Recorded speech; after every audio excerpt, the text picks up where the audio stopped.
Hola, bien. ¿qué tal? Buenas noches. ¿Cómo andan, Santiago Norita? Acuña, Bien, ¿cómo va? bienvenida. Buen domingo ¿Cómo a andan? todos. Un gran domingo va a ser para nosotros. Seguramente la actualidad de la Argentina lleva a diversas encrucijadas o laberintos de las cuales alguna vez alguien que fue presidente atravesó y debe tener explicaciones que responden a esas dudas que nosotros todavía tenemos, ¿no? Lo ha pasado y todo. En un ratito, Fernando de la Rúa con nosotros, expresidente de la Nación. No se lo pierdan.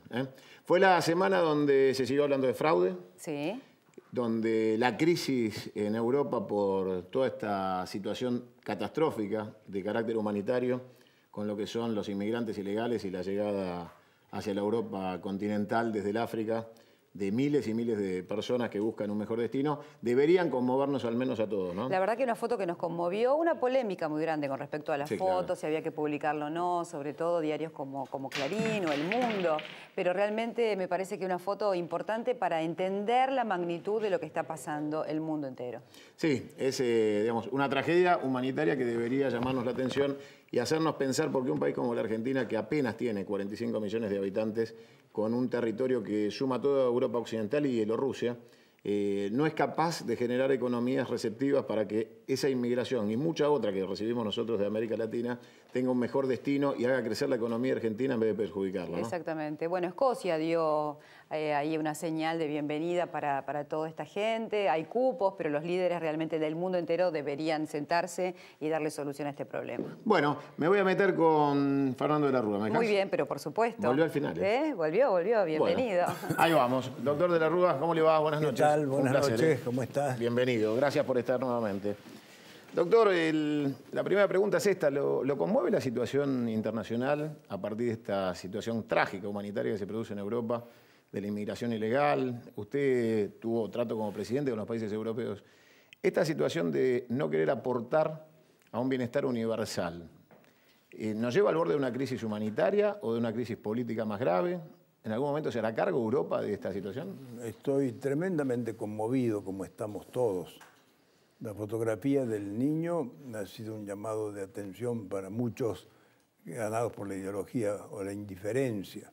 Europa ha sido tocada en su sensibilidad. Lo que está claro que no se trata de a dónde van, sino de que huyen los migrantes, porque están escapando de la guerra. Entonces, es el mundo entonces que no ha sabido cuidar la paz. Frente a esto, yo digo que nosotros como país, el Mercosur, el UNASUR, debiera reunirse y dar un mensaje que serviría de ejemplo y compromiso para nosotros, diciendo a quiénes y a cuántos podemos acoger entre nosotros. Esto se ha convertido en un problema mundial, cuyo origen es la guerra, pero que precisa los brazos abiertos con sentido de humanidad. Tuvimos un ejemplo ya en Córdoba, en la localidad de Pilar. El intendente ha hecho saber que puede acoger a cierto número de familias. Pienso que sería un mensaje posible y positivo. Muchos de ellos son de origen sirio, hay una colectividad sirio-libanesa importante en nuestro país, tenemos una gran extensión y es cierto, falta de trabajo, pero hay que estudiar cómo generar las condiciones para lo que es un problema de solidaridad para una causa humanitaria. ¿Usted cree, doctor, que los presidentes, por ejemplo, en Estados Unidos la irrupción de Trump con un discurso duro, rígido, excluyente, y de repente la foto de este niño, ¿no? O sea, esa ambigüedad, esa bipolaridad del mundo, de las políticas de endurecimiento con respecto a la inmigración? Usted viene de México, me contaba hace un rato. Sí, vengo de México. Sufre esta dicotomía estadounidense en una relación ambigua. Primero el mercado común para lo económico y después la represión. Lo de Trump es increíble. A nosotros casi nos da risa, pero allá algunos lo tienen en cuenta en las encuestas. Yo digo que nunca faltan soberbios, discriminadores y racistas como estos, que son un mal ejemplo para los Estados Unidos y para la humanidad. Yo supongo que un pueblo maduro debe rechazarlos, porque no es el trato humano debido para quien pretende ser candidato a presidente. Está injuriando la institución presidencial. Doctor, nos metemos un poco más en lo que nos toca en el 2015. Estamos en una etapa que usted ya vivió. Usted ya fue candidato a presidente, ganó una elección y estuvo, como están hoy los candidatos, a poco menos de 6 semanas del momento crítico, el momento en donde se expide la gente.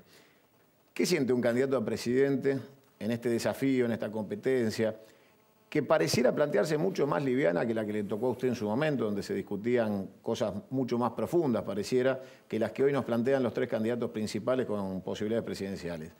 Desde la crisis que le tocó a usted vivir hasta hoy, ¿qué cambió para que los candidatos a presidente tengan un discurso mucho más lavado, más light, menos comprometido en temas centrales de la política, como le tocó a usted históricamente representar en distintos cargos de la función pública hasta la presidencia? Hay mucho para decir y para comparar. Aquellos años en que me tocó ser candidato a presidente, que gané la elección por más de 10 puntos, no se hablaba de fraude, no hubo un muerto, como el caso del chico Velázquez en Jujuy. Sí, claro. Son una tragedia de un lado y una estafa del otro que está asignando esta etapa política que vivimos. Va a quedar como una mancha gravísima. Lo de Tucumán es espantoso, porque ahí hay bolsas de urnas, compra de votos, una manipulación de urnas que se ha ido dando a lo largo de todos estos años. Yo supongo que antes no existía, si no, no me explico cómo haber ganado por más de 10 puntos entonces, y sin embargo, algunas picardías seguramente hubo, pero debo haber ganado por muchos votos, entonces, por nocaut para que nada de esto aparezca. Las distorsiones y diferencias económicas de las distintas campañas y candidatos. Hay algunos que vienen de hace más de un año gastando fondos públicos para la elección y su candidatura, porque con el pretexto de que es una institución u otra, entonces se hace la propaganda. Así que los más chicos poco tienen para hacer. Después, todo el mundo tiene la sensación de que falta que le digan cuál es la propuesta, cuál es la idea, cuál es el punto central. Se han resuelto en los años pasados muchas elecciones por una cuestión emotiva. En el caso de la presidenta, cuando murió Néstor Kirchner, la gente se conmovió, cambió el sentido del voto, ella obtuvo una gran victoria. En otros casos, las campañas, yo recuerdo una campaña de la señora de Kirchner que consistió en viajar por Europa y visitar a gobernantes. Acá no se habló de nada, no se habló de propuestas, pero esa era la imagen y un fuerte manejo en los medios de comunicación donde le cerraban las puertas a los candidatos. Me acuerdo de Labaña que la única cuestión de crítica y de oposición que pudo hacer era sobre el precio del tomate. Nunca más pudo decir nada, se le dio espacio. Entonces, acá hay que mirar cómo llegan las cosas. Una gran masa de propaganda oficial, que desde luego confunde mucho, porque la propaganda lleva por lo menos a dudar. Una falta de propuestas concretas en algunos candidatos, que lleva a la mayoría a esperar que definan. Y lo que todos queremos que en los próximos días se diga cuál es la esencia del problema. Para mí la esencia del problema es, como en 1999, trabajo, crear trabajo, lo cual significa el desarrollo, el crecimiento genuino de la economía. No el de la propaganda, sino lo que se da en los hechos. Esto me parece que es lo fundamental. Y la otra, la responsabilidad en la administración del Estado, que es cuidar el déficit. ¿Dónde está la plata que entró todos estos años con el precio enorme de la soja? Nosotros nos destrozamos con una soja de $100 la tonelada, que han tenido valores de $500 la tonelada. Todos esos inmensos recursos, ¿cómo se han distribuido para que lleguemos a este déficit donde se están consumiendo todas las reservas del Banco Central, donde ha crecido la deuda externa, nos hemos aislado del mundo? Entonces hay un problema de rendición de cuentas que todos los candidatos deberían plantear, unos exigiéndola y otros explicándola. Ahora, doctor, usted cuando dice o genera la sospecha de dónde está la plata, ¿usted qué supone? Es que puede estar mal gastada. Pero además, un problema actual es el de la corrupción. Entonces hay que decir qué se va a hacer con la justicia. ¿Se va a restablecer la absoluta independencia de la justicia o no? Vengo de México. En la conferencia que di en la Universidad Autónoma, yo decía cómo el derecho puede servir para deformar y ocultar la realidad. Y que esto se ha usado en algunos casos para, aparentando usar las instituciones, se llega al abuso. Y recomendaba a los alumnos, lo primero que tienen que ver en un país para hacer un diagnóstico es cómo está la justicia. ¿Está respetada en su independencia? ¿Los jueces son libres de toda presión o no? Y ese es un índice fundamental para saber cómo está la democracia. Lo segundo es la corrupción. Hay niveles de corrupción, se tienen denuncias no explicadas, hay cosas graves. Tercero, la libertad de prensa. Y luego, la administración del Estado. Cuanto a salud, educación, cómo se usan los recursos y cómo es el déficit público, que esto es lo que demuestra si se administra bien una casa, un negocio o un país. Seguramente alguien que lo está escuchando debe estar pensando o le quisiera preguntar qué fue el megacanje. Porque cuando uno analiza lo que usted está diciendo es tan racional y absoluto y que genera coincidencia inmediata. Cuando a usted le tocó en su gobierno afrontar la crisis que lo lleva a los episodios posteriores, en materia económica, ¿cuándo se dio cuenta que empezaba la cosa a llegar a extremos casi incontrolables? ¿Cuándo se dio cuenta que la economía perdía el rumbo? Lo del megacanje que usted dice fue afrontar la deuda que habíamos recibido, no la deuda que habíamos creado. Una gran acumulación de deuda durante la presidencia de Menem, concentrada en sus vencimientos para mayo, junio del 2001. Y hubo que salir de esto porque si no era el default. Y el default es grave, aísla un país, aísla la economía, nos aleja del crédito. Hoy estamos lejos del crédito internacional, se están colocando títulos altísimos, interés, mientras otros países tienen todavía créditos a intereses mucho más bajos. Eso conspira contra el desarrollo. Aquello fue la necesidad ineludible de afrontar ese problema. Y de aquella vez que creo que hablamos sobre esto, se realizó el juicio y el tribunal absolvió por esa causa. Absolvió porque quedó evidente que era una decisión del Estado para afrontar una cuestión de esa naturaleza. De modo que lo que hay que ver, ¿qué pasa a la próxima administración? ¿Hay un déficit? ¿Cuál es el déficit con que va a recibir? ¿Hay deudas a pagar? ¿Cuáles son los vencimientos? Hay deudas con el Club de París, deudas con Repsol, deudas una larga lista con los llamados holdouts que hay que negociar y otras que se han acumulado durante este tiempo. Entonces, un diagnóstico. ¿Está sana la economía argentina o estamos en una profunda crisis? Yo creo que estamos en un gravísimo problema. Y esta campaña liviana no se condice con la gravedad de la situación que afrontamos. Yo no digo que nadie asuste a la gente, porque los países siempre superan sus crisis. Nunca nada será irremediable. Lo que pasa es que nos costará más, será un esfuerzo mayor, un sacrificio mayor. Así que tomemos la condición primera, el objetivo que debe ser conseguir trabajo para todos. Acá se computa como empleo, como trabajo efectivo, lo que son subsidios del Estado. Hay que hacer una política para que esos subsidios se conviertan en trabajo efectivo, lo cual significa crear fuentes de trabajo. Administrar los recursos del Estado de modo de reducir el déficit al máximo posible, sin que esto signifique un ahogo para la población. Asegurar la independencia de la justicia, que es la mejor manera de combatir la corrupción y dar garantías a todos.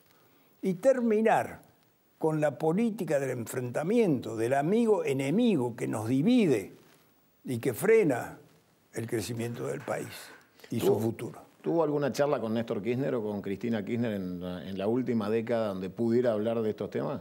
No, desde luego que no. Sí concurrí para los 30 años de democracia a Casa de Gobierno.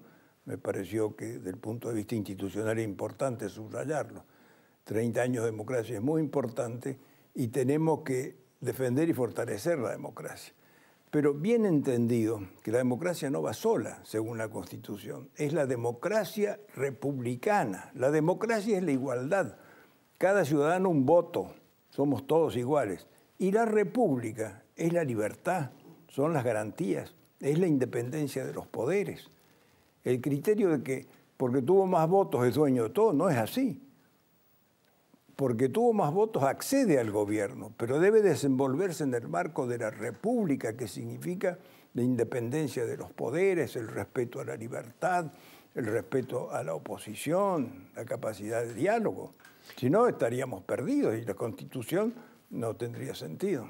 Cuando usted plantea esto, insisto, alguien le preguntaría, usted dictó el estado de sitio. ¿Cuál era o por qué se llega a ese nivel de gravedad con alguien que piensa en términos de libertad como piensa usted y lo expresa en este momento? ¿Qué circunstancia política lo llevó en ese momento con respecto a la oposición para que usted se viera en la situación de llegar a ese extremo? Siempre impulsé el diálogo. Hablé con todos, traté de hacerlo todo el tiempo. En el año 2001, que era un año complejo porque teníamos negociaciones duras, muy negativas con el Fondo Monetario Internacional. Había hablado con todos, me pareció que había comprensión, pero después fue la ambición y el desastre. Quisieron ir por todo, eso se dice vamos por todo, que significaba tomar el poder. Entonces se puso en marcha una conspiración, arrancando del Congreso para obstaculizar el desenvolvimiento del gobierno, complicar más las cosas con el Fondo Monetario, que al final nos negó las partidas de crédito que nos correspondía, y traer la violencia, porque aparecieron en distintos puntos del país grupos foquistas que asaltaban mercados, provocaban incendios, todo organizado, y lo trajeron también a la ciudad de Buenos Aires. Al mismo tiempo, mis propias fuerzas de mi partido se asustaron o no quisieron actuar o no dijeron que eso no lo aceptaban. Y yo renuncié porque dije, si el obstáculo es el presidente, dejemos el camino para que los que vienen lo hagan. Arreglen el problema de la deuda externa, tranquilicemos el país y pongamos en marcha lo que es necesario. Yo hice un renunciamiento en aras de la paz social y de defensa de las instituciones, pero en ningún momento acepté la violencia, ni la provoqué, ni la incité. ¿Qué papel jugó en aquel momento el doctor Alfonsín y el doctor Duhalde? Y Duhalde era el destinatario de todo eso. Yo pienso que él alentó, llevó adelante esas acciones, además lo había dicho. Primero le dijo a Alfonsín, este gobierno tiene que terminarlo la alianza porque ganó las elecciones, pero con otro presidente. Yo puedo tener los defectos que quieran ver. De todos modos, acredito con 30 años de acción política lo que he hecho, lo que pude hacer. ¿Quién era el doctor Duhalde para estar juzgando y transmitirle a un expresidente como el doctor Alfonsín que había que cambiar el presidente? Esta es una mentalidad antirrepublicana y antidemocrática, totalmente. Al final lo nombraron candidato a presidente, querían la devaluación, le hicieron, fue un desastre, una explosión insoportable en aquel tiempo, que después, como las cosas en un país ocurren normalmente, se calman, empezó a subir el precio de la soja, ya Kirchner recibió el país con la soja en alto, en alza, China había intervenido en el mercado, las circunstancias cambiaron favorablemente. 6 meses, si yo hubiera tenido el precio de la soja que tuvieron ellos, la situación era totalmente distinta. Pero esto es lo que revela que estas cosas pasan, porque hay algunos que quieren que pasen. Había grupos de la Unión Industrial que querían, porque presionaban para la devaluación. Empezó a correrse por muchos economistas que Argentina no podría pagar y como si la necesidad de un cambio se impusiera para hacerlo posible. Hubo muchos intereses en juego y al final hicieron eso. Lo sacaron a Rodríguez Sá, que me sucedió, porque él no aceptó devaluar. Entonces lo sacaron de las pestañas y entonces devaluaron enseguida. Pero lean la historia de esos días. Después han confundido que el corralito fue responsabilidad de mi gobierno, cuando en realidad la apropiación de los depósitos fue en los días de Duhalde. Allí tomaron los depósitos y no se los devolvían a la gente. Nosotros habíamos hecho una administración de los depósitos para que la corrida de la gente se calmara y que pudiera usarlos con cheque o con tarjeta de crédito, pero no apropiarse los dólares, que todavía siguen algunos juicios pendientes. Yo me río y sufro cuando viene fin de año, que se evocan aquellas jornadas, y diciendo del 20 de diciembre, día de mi renuncia, muestran imágenes de gente de enero del 2002, cuando están golpeando las puertas de los bancos. Eso no pasó durante mi gobierno. Pero sí, era una crisis donde el conflicto político interno repercutía en el plano internacional y en las expectativas de la sociedad. Hoy se están mostrando números donde el valor adquisitivo del salario es igual o superior a lo que hay ahora, porque como no había inflación, se defendía mejor. No estábamos en una situación ideal, por supuesto, era terriblemente complejo. Y el peor enemigo que teníamos era el Fondo Monetario Internacional. ¿Y sabe qué me duele y me da bronca? La falta de solidaridad interior de tantos nacionalistas, principistas, ideologizados, que en vez de defender al país, su gobierno, frente al Fondo Monetario Internacional, fueron cómplices con él para hundirnos y provocar aquella crisis. Después la disimulan, la acusan para atrás, hablan con superioridad, miran solamente los efectos de la crisis que culminó en diciembre, pero no las causas, no atienden las causas, cómo actuaba el Fondo Monetario Internacional y los grandes países contra Argentina. ¿Por qué motivos, qué principios aplicaban? ¿Y cuál era el cúmulo de deuda que había recibido mi gobierno para administrar? Y en esa situación compleja se llegó a algo que no debe repetirse. ¿Por qué? Porque no puede haber violencia y no puede haber amigos y enemigos. Si yo llamé al diálogo, el diálogo era el camino para resolver las cuestiones. No el decir, son enemigos de la patria, del país, de mí personalmente. Yo pensé que una solución pacífica era mi renuncia. Inmediatamente que renuncié terminaron los asaltos. Inmediatamente de mi renuncia se calmó la supuesta hambruna que tenía la gente, porque no era esa la situación que describían.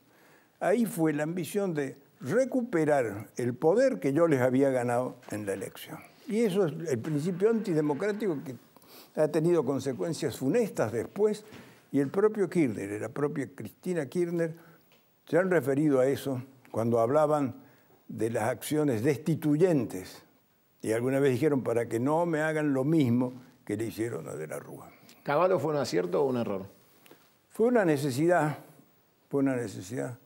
Pienso que Cavallo había sido adversario nuestro. Gracias a Cavallo gana Rucauf la elección en la provincia de Buenos Aires, que había perdido, pero con los votos que le aportó Cavallo como aliado, logró el triunfo.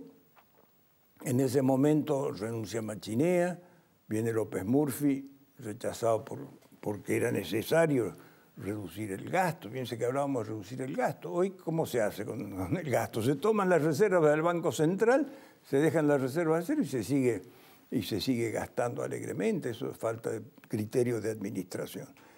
Y Cavallo parecía como la perspectiva de administrar el problema de la convertibilidad de una manera racional, negociar con los organismos financieros internacionales, y no resultó, porque los organismos financieros internacionales estaban ya encaprichados en provocar la tormenta que finalmente se desató. Así que Cavallo tenía algo, ese modo tal vez de transmitir las cosas, que provocaba reacciones encontradas y tensaba el clima. Pero en cuanto a la necesidad de su presencia, fue pedido por la gente de mi partido, era pedido por los medios, tuvo una gran aceptación por la opinión pública, no hizo una política regresiva, bajó impuestos y se trató de reactivar la economía del país. Pero precisábamos aquel aporte del Fondo Monetario que estaba obligado y comprometido, porque había grandes déficits que cubrir. ¿Sabe dónde estaba el principal déficit? En las provincias. ¿Y sabe cuál era el mayor? Es de la provincia de Buenos Aires, que ya de Duhalde venía hundida como en un agujero negro, y con Rucauf peor. Ellos eran los que más presionaban para que vinieran recursos y tomarlos en su mayoría. El discurso pareciera ser bastante similar al de Cristina con los hold downs y con el juez Griesa. O sea, ¿usted cree realmente que los factores internacionales tienen esa vocación de daño que le ocasionaron a usted? ¿Usted piensa que Cristina tiene razón en esto de poner freno y llegar, por ejemplo, a una sentencia favorable, que pocos parecían creer que iba a tener en Estados Unidos en la Corte, esto de resistirse a los buitres? Eso lo que demuestra es que el famoso arreglo definitivo de la deuda que nos presentaron no era tal, porque esto es un coletazo de las negociaciones por la deuda de Kirchner y Labaña. No habían terminado con el problema de la deuda. Todo esto que quedaba es lo que ahora aparece como problema de los holdouts. Y sabe que creo que muchos de esos compraban títulos a la baja en base a los pronósticos de los analistas de crédito y de muchos interesados que decían que el país no podía pagar. Entonces se depreciaban cada vez más. ¿Se acuerda la campaña del riesgo país? Sí, claro. Esa fue una campaña para poder comprar papeles a la baja, casi regalados. Entonces, esos papeles comprados de esa manera son los que ahora aparecen en manos de los llamados holdouts. Así que éramos víctimas de una agresión internacional. Son momentos en que los pueblos, los países, tienen que mostrar capacidad de unirse y no de dividirse y enfrentarse. Hay de los países donde los gobiernos hacen de la división su estrategia política, porque lo importante es el diálogo y la unidad. Esto es lo que quiero oír de los candidatos, que digan, somos personas de diálogo, venimos a crear la nueva concordia, a crear la nueva paz, tenemos problemas serios y vamos a afrontar esos problemas aportando cada uno lo que pueda en la posición que le toque.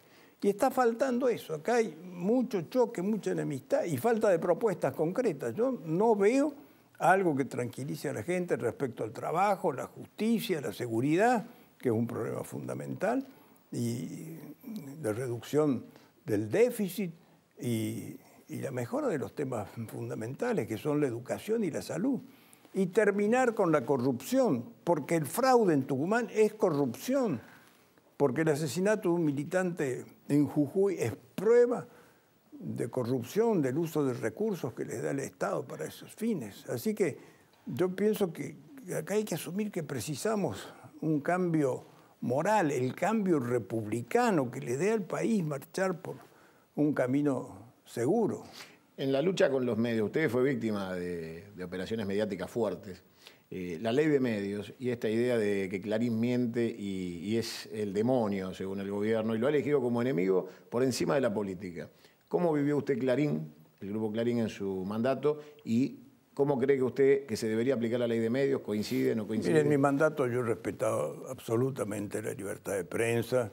Me he comido muchas tapas casi injuriosas de revistas, chanzas y burlas en la televisión.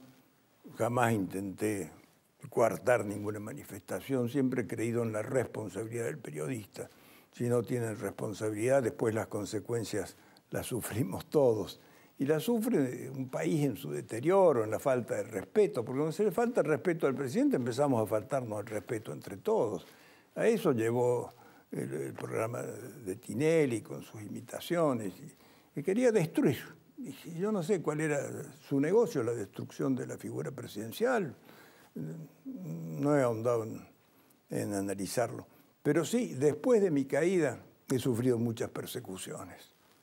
Yo no puedo atribuirlas a una empresa, a una institución, a un periodista, pero he sufrido muchas, de la misma manera que he sufrido persecución judicial, que se han resuelto todas, como la causa del Senado, que se demostró que es falsa. El tribunal dijo, el hecho no existió, esto es una invención, esto es una vergüenza que se use en las instituciones para perseguir a un presidente y a senadores. La causa del 20 de diciembre ha sido ya sobreseída por la Corte Suprema. Hacerme 10 o 12 causas fue inicuo, fue una vergüenza, pero fui a defenderme, puse la cara en todos los momentos, no me he ido, aquí estoy, ando por la calle, Lo que espero que la gente comprenda y no se deje llevar por las frases hechas de muchos simplificadores que van repitiendo cosas que no son ciertas, como si hubiera actuado de determinada manera, fuera culpable de esto. Yo no digo que no hubiera deseado un final mejor, pero hay que analizar no solo los efectos, sino las causas. Y esto pasa también con la gente de mi partido. Yo los veo, dirigentes importantes, con miedo a explicar qué pasó en la alianza. Es como si el Fondo Monetario no hubiera actuado contra el país. Es como si Menem no hubiera existido y no nos hubiera pasado un vagón de deudas. Así que no los entiendo, pero algún día comprenderán y la gente lo entenderá mejor. Usted se da cuenta que usted ha sido el último presidente que los radicales reivindicaron con su marcha, sus colores y sus símbolos. Después parece que han optado por el camuflaje o por esconderse atrás de proyectos de más alianza, pero sin reivindicación directa de lo partidario ni de lo ideológico. Han renunciado a la Boina Blanca, a Lema, a Irigoyen, a todo lo que tuvieron, a Balbín. O sea, parece que son mucho más pragmáticos y que lo único que tratan es de conservar cuotapartes de poder. Cuando usted ve esto, ¿no? Y mucha gente se debe estar preguntando qué similitud puede haber entre un gobierno como el suyo o el de Mauricio Macri, jefe de la ciudad, y con el radicalismo dentro de una estructura de algo muy parecido a una alianza, donde hay diversidad de fuerzas políticas que la integran, y muchas de esas figuras fueron funcionarios suyos del radicalismo o de otra expresión política. ¿En qué se parece usted a Macri? ¿En qué se diferencia? ¿Qué experiencia se puede repetir o no a partir de la presencia de las mismas figuras que estuvieron con usted y hoy forman parte de esta experiencia? Nosotros en la ciudad de Buenos Aires, que la recibimos fundida, hicimos un gobierno de austeridad y con un gran cambio. La ciudad que estaba oscura y triste pasó a ser una ciudad luminosa, con una inmensa actividad cultural. Hicimos las grandes obras imprescindibles y necesarias. Creo que esta es una diferencia. Nosotros gastamos lo posible. Salvamos el Banco de la Ciudad, que estaba en riesgo de liquidación, o lo querían liquidar algunos para quedárselo. Y estoy convencido, yo estoy orgulloso de la gestión que hicimos entonces. Todos los planes de entonces son los que se siguen aplicando ahora y que se siguieron aplicando después. El plan de subterráneos, el plan contra las inundaciones, el plan cultural, todo eso se origina entonces. Así que la democracia, la elección directa del jefe de gobierno hizo posible ese cambio para la ciudad. Y está muy bien que Macri lo haya continuado después. Pero lo que dice usted de que el radicalismo no reivindica la alianza, bueno, nadie puede reivindicar un final donde el presidente renuncia, pero sí un político tiene que analizar los hechos y explicarlos. ¿Ellos lo ayudaron para quedarse? Los que después niegan su salida, en el momento de la crisis, ¿estuvieron con usted para que eso no, lamentablemente no. Lamentablemente no. Era un momento difícil y creo que si se hubieran parado firme frente a la conspiración en marcha, esta no hubiera ocurrido. Ahí faltó esa ayuda. Y bueno, ya ve, la gente también castiga esas actitudes, porque qué más sano que reconocer lo que pasó si todos fuimos protagonistas. Unos con más responsabilidad, otros con menos. Pero no hemos creado esa situación. Ahí veo que pasan alguna imagen que dice: puse dólares, quiero dólares. Eso no era un reclamo a mí ni a mi gobierno. Ese era un reclamo a Duhalde, que dijo: el que puso peso a cobrar a peso, puso dólares a cobrar a dólares. Que después cambió y se quedaron con los dólares. Así que ya ve cómo enseguida se hace la mezcla con las imágenes que se Ahora, ¿había dólares cuando usted se fue como para que él pudiera cumplir esa promesa? ¿O había llegado a un punto de vaciamiento de reservas? Porque los bancos se habían llevado todo lo posible, hasta los muebles se habían llevado a la Argentina. ¿Su relación con los bancos en la última etapa cuál fue? Bueno, el corralito tuvo por finalidad también limitar la libertad de giros al exterior, tratar de reducirlas, pero es algo en que siempre hay muchas maniobras, aunque lo prohíba los tiempos de control de cambios en los distintos países, siempre hay formas por los que se escapa. ¿Usted hubiera allanado cuevas como hace Cristina? ¿Mandado a la FIP a allanar con jueces? A la cueva de la City. En distintas épocas siempre ha sido un problema el dólar paralelo. De modo que el control de la actividad ilegal o prohibida no está de más, y con eso lo deprimen esas operaciones ilegales, pero después le buscan por otro lado, así que son de resultado relativo. Yo le digo que había una masa de dólares suficiente para mantener la convertibilidad. El problema de la convertibilidad era que conspiraba contra un sector de las exportaciones. Por eso yo viajé a Brasil buscando una negociación con Brasil, a donde va el 35% de nuestras exportaciones, para emparejar los tipos de cambio. Había buena voluntad de Cardoso, mala voluntad del presidente del Banco Central, estábamos buscando soluciones en ese sentido. Pero usted dice con lo que pasó después, si había dólares, si hubieran tenido dólares, y sí los había. Lo que pasa que cuando asume Duhalde hace la especificación asimétrica que favorece a un sector, hace la ley de bienes culturales que protege a medios importantes de cualquier reclamo. Es decir, la principal preocupación fue no la gente, sino los grandes grupos. Y la única manera de gobernar en la Argentina es atendiendo a los grandes grupos. Cristina dice que se puede gobernar sin los grandes grupos, plantea casi un discurso que hace recordar a Oscar Allende, antimonopólico, pero después aparecen figuras como Lázaro Báez, que parecen ser la nueva oligarquía kirchnerista, ¿no? O sea, esto de reemplazar a estos sectores poderosos por los propios, pero no dejan de plantear una misma política, que existan poderosos absolutos que presionan sobre el resto. Bueno, está a la vista lo que es la expansión mediática del gobierno, ¿no? Manejan el 80% de los canales fuera del Grupo Clarín y algunos canales que no le pertenecen. ¿Usted cree que está desacertada esa política o que por ahí se equivocó usted en no tener muchos amigos poderosos que lo banquen? Mire, a mí no me querían en general, y no me querían, le voy a decir por qué. Porque nosotros no admitíamos procedimientos por izquierda, es decir, coimas. Es decir, cada uno debía ir de acuerdo a la legalidad, y entonces las cosas con eso demoran más y a lo mejor les rinden menos. Pero la austeridad y la honestidad de un gobierno a veces genera enemigos. Esto no significa de ninguna manera que haya que ir a lo contrario. Lo que hay que encontrar el camino de la honestidad aplicada para todos, pensando no solo en funcionarios de Estado, sino también en los grupos empresarios. Así que por eso le digo que esto es algo muy importante y lo que tienen que decir, a mi juicio, los candidatos, que hace falta para el tiempo que viene, gane quien gane, así gane el oficialismo, es una gran rendición de cuentas. ¿Cuánta plata entró? ¿Cuánta salió? ¿Y dónde fue? Usted quiere auditar a Cristina. Y es que es una exigencia que debería ser natural de todos los gobiernos. ¿Cuánto se gastó en obra pública? ¿Qué es lo que realmente se hizo? Lo que se dice que se hizo y lo que no se hizo.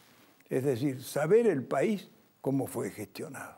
Y eso nos va a dar un sentido de la realidad, porque oímos tanta publicidad que te dicen, hicimos 8.000 kilómetros de camino. ¿Y qué sabe? ¿Lo sabe usted? Lo sé yo, no puedo medirlo, pero que se haga una auditoría que muestre cómo son las cosas. Entonces nos dejará una gran lección para la historia.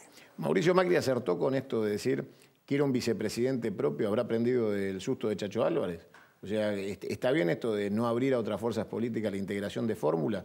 El PRO parece que ha decidido, en la experiencia cercana, y seguramente la del Chacho la que más influyó, no querer abrir la fórmula presidencial a la integración con el resto. ¿Acertó? ¿Y qué fue Chacho en su gobierno? ¿Qué fue para usted Chacho Álvarez? Era un gran amigo, era un gran aliado, trabajábamos juntos muy bien y se produjo una crisis inexplicable.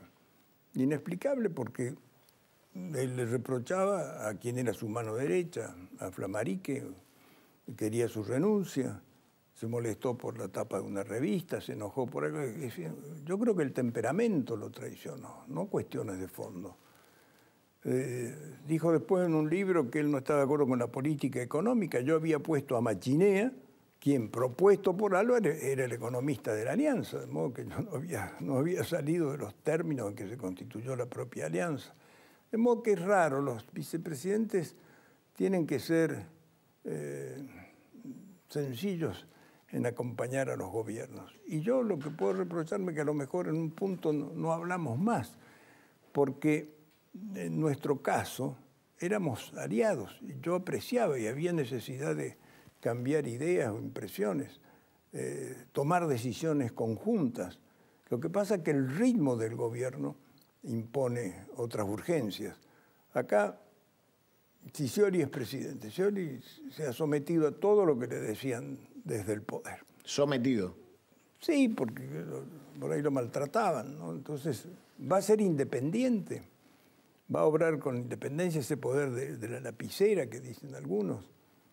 Y bueno, la realidad de las urgencias de la tarea de gobierno lleva a que las decisiones tengan que tomarse. Es muy difícil querer manejarlo de afuera. ¿Cómo se imagina a Zanini si fuera el vicepresidente? No, presidiendo el Senado. Pero no presionando a Scioli.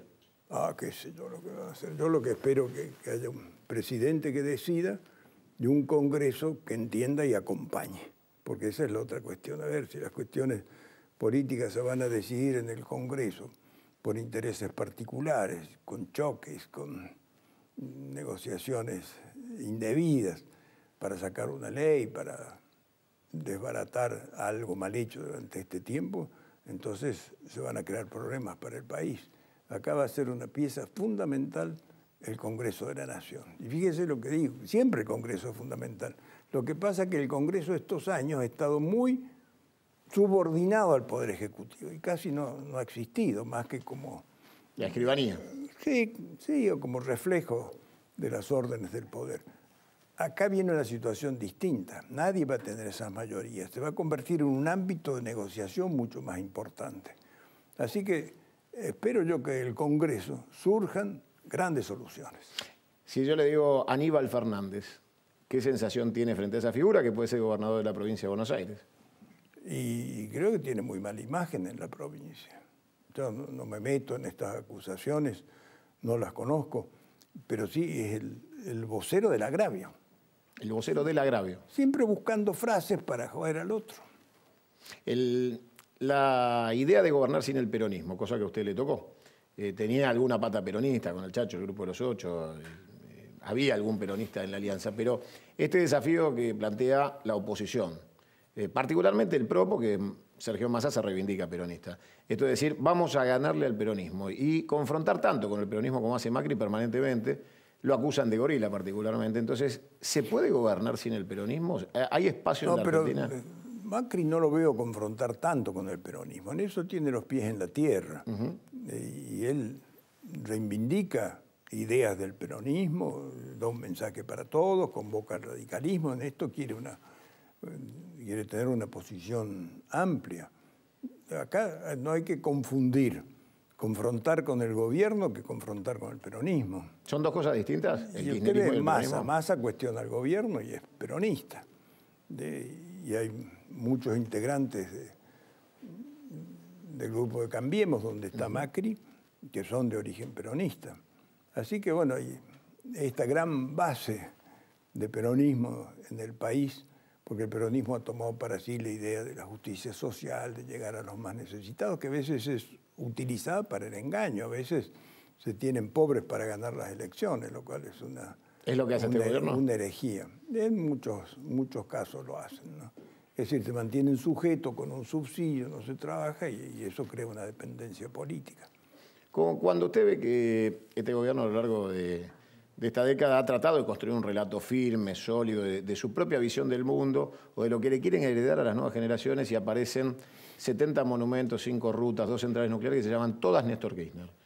O sea, pareciera que en la Argentina la historia contemporánea se inició con la llegada de Néstor Kirchner. ¿Usted qué siente como presidente? Incluso se viola hasta una ley del tiempo básico que debe transcurrir antes de ponerle el nombre de un presidente fallecido a algún tipo de homenaje. ¿Se puede construir un relato tan salvaje, tan, abrupto frente a las nuevas generaciones de querer imponer una figura, un liderazgo, cuando no ha pasado el tiempo ni siquiera para juzgarlo? Y son esos personalismos contrarios al sentido republicano.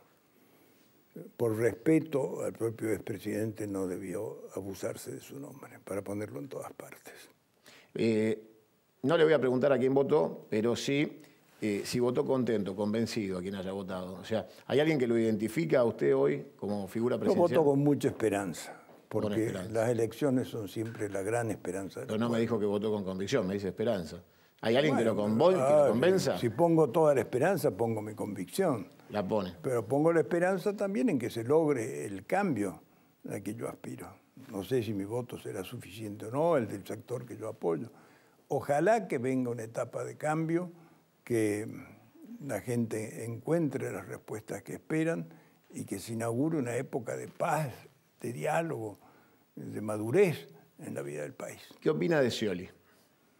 Es un luchador, es una gran persona, Ha sido muy condicionado en sus gestiones, en sus acciones. La pregunta que queda pendiente es si actuará condicionado si llega al gobierno. ¿Qué opina de Sergio Massa? Sergio Massa es muy interesante cómo ha desenvuelto propuestas concretas, he hablado con fuerza. Creo que llega a muchos que quieren oír cosas concretas. Hay algunas que no tienen muy explicado cómo las va a hacer, pero ha tomado el tema seguridad, por ejemplo, que es fundamental. ¿Macri? Y Macri tiene el ejemplo de su obra, de su gestión en el gobierno de la ciudad. Yo lo veo firme, que tiene los pies en la tierra, asociado con el radicalismo, por otra parte, según lo aprobó la convención. Esta gran expectativa para que haya segunda vuelta y se configure un cambio más profundo, más intenso a partir de las elecciones. ¿Quién está más cerca, Scioli de la primera vuelta o la oposición de imponer eso es tema de encuestas, y las encuestas no tienen sensación. Han patinado mucho, no me va a patinar a mí. Cuando Cristina, dentro de muy poquitos días, entre en el club al que usted pertenece de expresidentes, ¿cómo se lo imagina? Más que cómo me lo imagino, cómo viene el planteo. A ver. Ella ha tratado de dejar una estructura donde siga ejerciendo un poder directo. ¿Sobre quién? Sobre el futuro gobierno, sobre el partido que lo auspició, si es que ellos llegan. Y si no, desde la oposición, pero poder al fin. Hay un tema abierto, un tema pendiente para muchas cuestiones que acá las estamos viendo, las causas judiciales. ¿Qué va a pasar con las causas judiciales? ¿Se van a cerrar? ¿Va a seguir represión sobre algunos jueces? ¿Los jueces van a recuperar prestancia y van a mostrar que son independientes, firmes y capaces? La gran pregunta de la democracia argentina es cómo está la justicia. La gran pregunta para el futuro es cómo va a estar la justicia. En esta idea de que se va queriendo retener el poder y con la idea de que desde algún lugar Cristina Kirchner quiere influir en el futuro y no se va a retirar, no va a irse al Calafate a escribir libros ni a dar conferencias, que va a ser un actor protagónico, digamos, según su análisis. ¿Usted cree que esa puja va a llegar a extremos, que Cristina está dejando, como le dijeron a usted, un campo minado para mayo o abril, como dijo usted, o para julio o agosto? ¿Habrá fechas críticas que dejan y que dentro de esto que dejan un Banco Central sin reservas, como dijo alguna vez Redrado, y le dijeron de todo, pero la tapa del libro era cierta? ¿Usted cree que se retira dejando campo minado, esperando que las cosas empiecen a explotar? Venga quien venga, Scioli, Macri o Massa. Minas no sé, pero unas bombas sí. Entonces está convencido. Sí. Mire, desde el año 30 acá, todos los presidentes constitucionales han sido de alguna manera perseguidos o cuestionados. Cuestiones en Argentina. En otros países no es así. La figura del presidente y del expresidente se respeta y se valora. Yo espero que Cristina tenga las actitudes para que esto no pase con ella. Y esto significa respetar una serie de cuestiones, dar una serie de aclaraciones, permitir una serie de averiguaciones que la gente está queriendo saber. Le hago las últimas. En su vida cotidiana, usted dice, yo camino por la calle, me cruzo con la gente. ¿Qué sensación le devuelve hoy la gente con el tiempo? Desde aquella partida hasta hoy. ¿Qué fue cambiando? ¿Qué recibe hoy en el trato cotidiano Fernando de la Rúa cuando camina por la calle y se cruza la gente común que vivió aquella situación, que la vivió con mayor angustia o menor angustia, y hoy se cruza con usted donde usted toma un café o camina? La gente diría yo que es más sensible o más inteligente que muchos periodistas, con todo respeto para el gremio. ¿Cómo no? Porque la gente sabe distinguir las situaciones.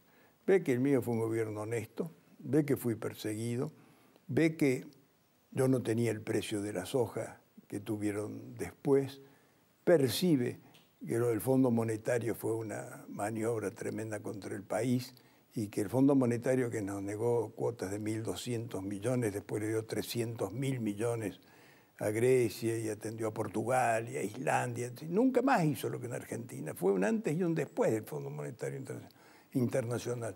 Entonces la gente comprende y saluda con respeto, como debe saludar a un expresidente. Y pienso que en muchos casos con afecto y en otros casos con rencor.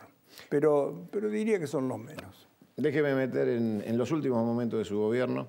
Es una pregunta que ya le hice, pero que muchos tal vez no escucharon en la vez anterior. ¿Cómo fueron las últimas horas de la Rúa en la Casa de Gobierno y qué sintió cuando se tuvo que subir al helicóptero yéndose de la Casa de Gobierno? Lo del helicóptero, se entró ahí mi rabia por tener que subir un helicóptero, porque de ninguna manera yo pensé irme en helicóptero. Yo dije, bueno, me voy, vamos, ya está, ya mandé la renuncia.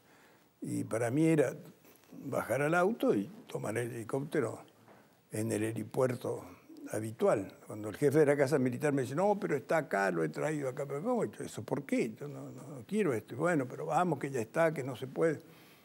Así que ese mal momento de esa presión que tuve y ese quiebre para salir, que después fue usado como una imagen negativa. Pero quiero decirle a la gente que el presidente no huyó de nada. Yo no me escapé de nada. Porque yo me fui a la sede del gobierno, que también es la residencia de Olivos. De modo que, ¿a dónde me escapé? A ningún lado. Me fui a Olivos, donde estaba el gobierno, lo seguí ejerciendo hasta que se aceptó la renuncia. Se aceptó la renuncia, incluso el otro día volví a Casa de Gobierno, derogué el estado de sitio, hablé con Felipe González, que había llegado a la Argentina. De modo que esta es una imagen distorsionada, impuesta a través de la propaganda, lo mismo que las propagandas que he sufrido con la causa del Senado, con el 20 de diciembre, con el megacanje, todas esas cosas que se repiten sin sustancia, sin examinar siquiera qué pasó, qué era. Entonces, se confunde a la gente. Y yo lo que pido, como tengo la oportunidad ahora de hablar un rato largo, no sé si me tendrán paciencia. Seguro que sí. De contar las cosas como han sido, porque vuelvo a decir, no se puede mirar solo los efectos, que eran muy difíciles. Estábamos en una situación crítica. ¿Por qué? Porque habíamos recibido mucha deuda. El Fondo Monetario nos negaba los pagos a que teníamos derecho, con lo cual nos privaba de crédito internacional con aquella campaña del riesgo país. Los precios de los commodities eran tremendamente bajos y había un cuadro de recesión general en toda la región, en Estados Unidos y en Europa. De modo que era natural que acá sintiéramos parte de esos problemas. Ahora,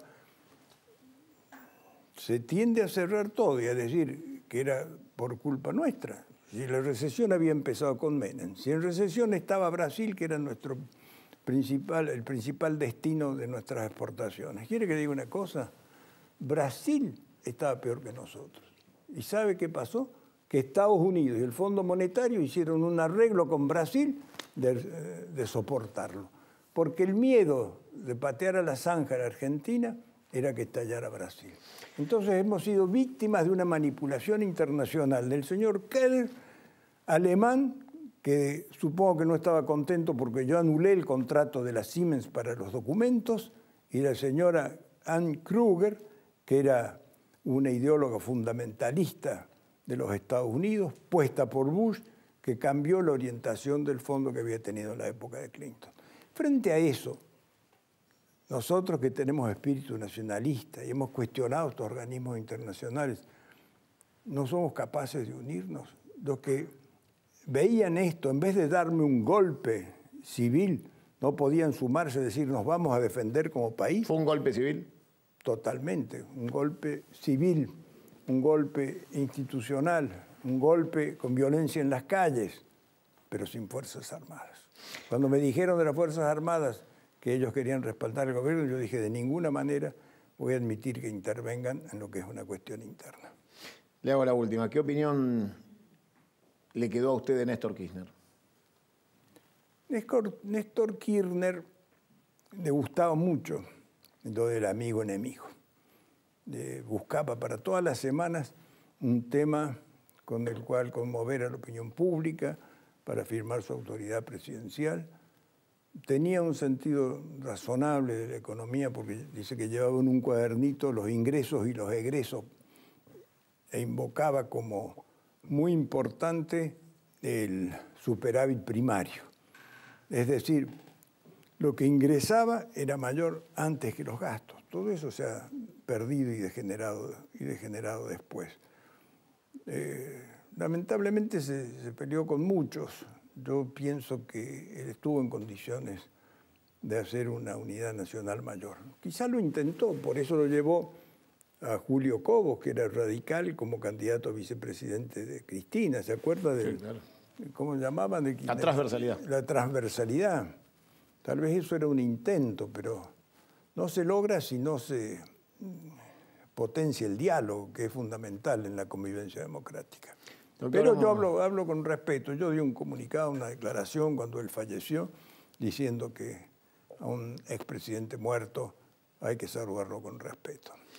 Hemos llegado al final, doctor. Nos hemos pasado por todos los temas a lo largo de una hora y le pido disculpas a todos, absolutamente a todos, porque he dejado cosas afuera, pero era inoportuno interrumpir este diálogo, que le agradezco profundamente. No, si me has hecho hablar de todo. Y bueno, era la idea, hacía mucho que no lo veía la gente, y le agradezco que nos haya elegido para mantener este diálogo, y obviamente compartimos con usted la idea de que los programas que hacemos política estamos para escuchar y para colaborar al entendimiento ciudadano y que la gente saque sus conclusiones y no nosotros. Muy bien, muchas gracias. Un placer, doctor. Hasta luego. Señores, hasta acá llegamos. Nori, vení. Sí, pero lo dejamos para después venir. ¿Sí? Vení, Nori, Bueno, sí. Vamos a cerrar. Qué placer escuchar. ¿Qué te pareció? La verdad, qué placer escuchar a un expresidente, justo en una época donde tenemos a Sarkozy, dentro de poquito la reunión de Scioli con Lula. Me parece que es interesante siempre escuchar y con respeto a un expresidente de nuestro país. Es la historia contada por el protagonista que llevó adelante un tiempo histórico conflictivo que nos dejó a todos marcados de una manera o de otra. Esta es la historia, según Fernando de la Rúa, que para nosotros merecía ser contada. Será hasta el próximo domingo. Sí, los vemos el próximo domingo. Los esperamos a las 22. Gracias.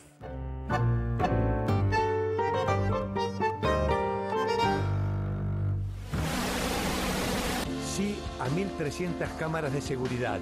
Sí a 130 móviles blindados y equipados. Y sí al centro de monitoreo. ¿Te animas a seguir diciendo que sí a la seguridad? Yo digo que sí.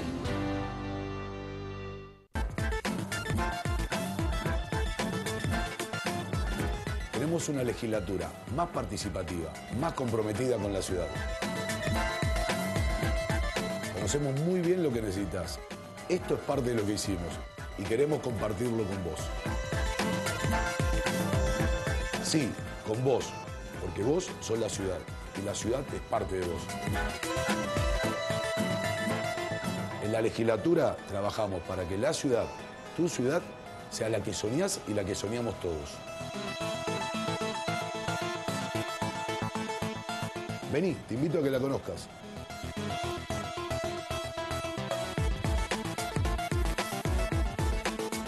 Alquilar se puede. Ahora la ciudad te da la garantía y un préstamo inicial para que vos y miles de personas puedan elegir dónde vivir. Informate en www.buenosaires.gov.ar/alquilar se puede. Buenos Aires Ciudad, en todo estás vos. Hay una nueva autopista moderna e inteligente capaz de unir dos capitales en el menor tiempo y de la manera más segura. La autopista Buenos Aires-La Plata. Buenos Aires, Gobernación Daniel Scioli.